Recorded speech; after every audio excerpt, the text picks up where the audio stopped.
This video is sponsored by Nebula.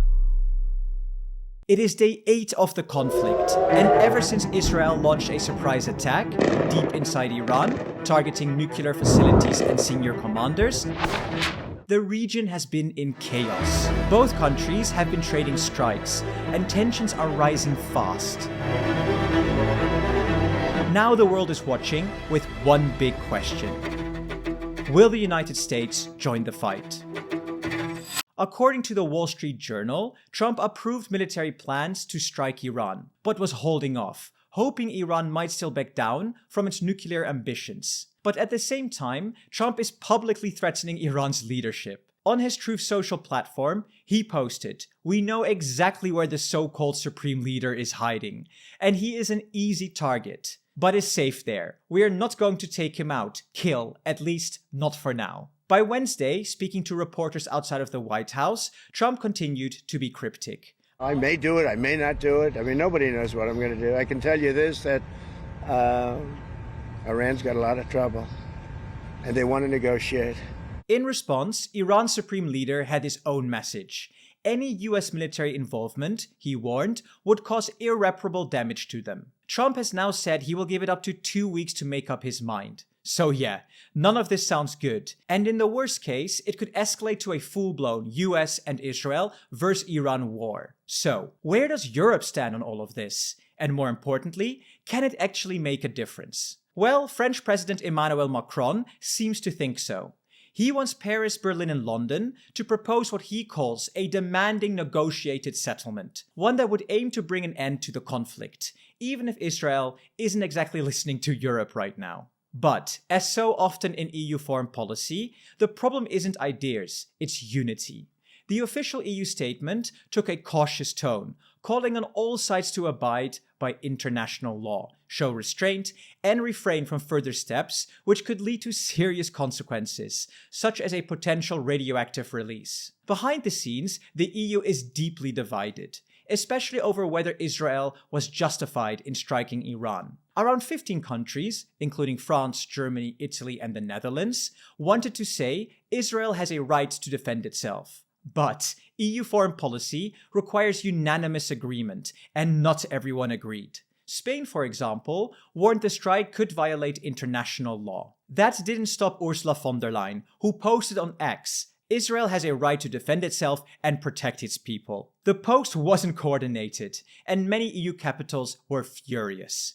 Meanwhile, Germany's new Chancellor, Friedrich Merz, has gone further, calling Iran a threat and saying Israel is doing our dirty work. The comments raised eyebrows across Europe. So yeah, a lot of division. Still, there may be a glimmer of diplomacy. The E3, the UK, Germany, and France, plus the EU Foreign Affairs Chief Kaja Kallas, are set to meet Iranian officials Friday in Geneva. The goal? To convince Iran to commit, clearly and publicly, to using its nuclear program exclusively for civilian purposes. And the talks are reportedly being held in coordination with the United States. Germany's foreign minister summed it up. "It's never too late to come to the negotiating table," he said.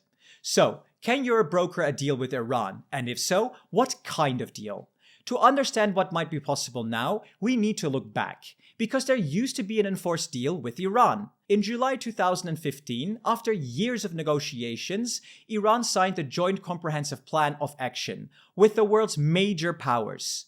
The deal had a clear structure. Iran would dismantle its military nuclear program, agree to strict international monitoring to ensure all nuclear activities remain strictly civilian, and in return, sanctions worth billions of dollars would be lifted. It was a major diplomatic effort involving China, Russia, the US, and the E3, France, Germany, and the UK, with the EU's foreign policy chief as a coordinator. And the deal was signed by the UN Security Council's 5 permanent members, plus Germany. Then, though, came the collapse. In 2018, Donald Trump unilaterally pulled the US out of the nuclear deal. Why? Well, he called it a bad deal, arguing it was too soft on Iran, didn't cover its missile program or regional militancy, and would eventually expire. He also wanted to undo a key part of Obama's legacy and please regional allies like Israel and Saudi Arabia. In its place, the Trump administration launched a maximum pressure campaign, More sanctions, more isolation, and no room for compromise. The goal? To economically cripple Iran and force them back to the table for a tougher deal that better served US interests.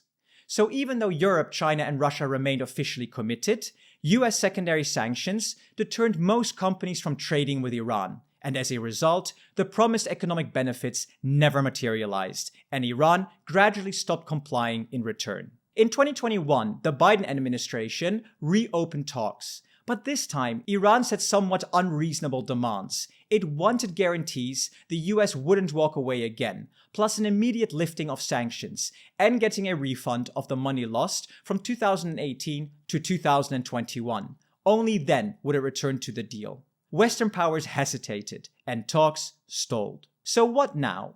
Well, it looks like Europe is trying to find a diplomatic solution and revive something close to the original nuclear deal. But let's be honest here. Europe does not have the unity nor the political clout to pull this one off alone, and Israel has close to zero interest in going back to any deal that leaves, in their eyes, Iran's nuclear infrastructure intact. Maybe the United States could bring weight to the table, but only if Trump decides to back it. And even then, it would likely have to be his deal, branded and sold as a personal success. A more likely outcome, scenario 2. Israel simply keeps going. A prolonged military campaign aimed at dismantling what it sees as critical threats, possibly with regime change as the unspoken goal. But here's the problem. Much of Iran's nuclear infrastructure is buried very deep underground, beyond the reach of Israeli weapons. Only US strategic bombers, like the B-2s, can deliver the bunker-busting payloads needed. This can then lead to direct US involvement. This could be intentional or accidental, triggered by an Iranian strike on US forces. Either way, escalation risks a full-scale war, thousands of deaths, and again, the possible collapse of the Iranian regime. And even though Iran's government is unpopular, its fall could unleash chaos. The Islamic Republic was born from a revolution in 1979, and look where that led. A collapse today could send millions fleeing, many of them toward Europe. And with over 90 million people in Iran, this could trigger a migration crisis larger than anything Europe has seen before. Here's what I think. It really is a shame that Trump walked away from the 2015 nuclear deal. Yes, it was far from perfect, but it was working. It placed strict limits on Iran's nuclear activity, brought in unprecedented international inspections, and kept the threat of an Iranian bomb at bay. And the worst part, nothing replaced it.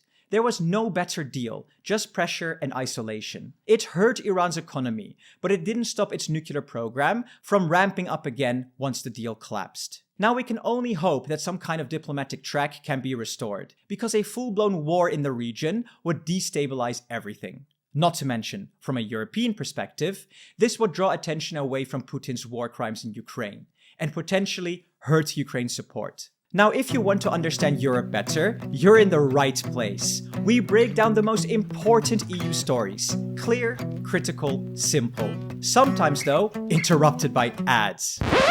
No ads, no algorithm deciding what you should watch. Wow! 1, 2, 3, 4. You can also watch EU Made Simple on Nebula, our sponsor for today's video. Nebula is a streaming platform made by content creators. Some even have their own original series. My personal hot list. First, Real Life Lore and his series War Room. Monthly updates on global conflicts that often don't make the headlines, like the one in Sudan. Second, Wendover's The Logistics of X, showing, for example, how the US military, as massive as it is, moves an entire army across the globe. It really is insane and an eye-opener. Or Arctic to Africa. Two guys traveling all the way from Northern Europe to Africa by train. This is our train. Not exactly a smooth ride, and no comment on the German trains here. Oh.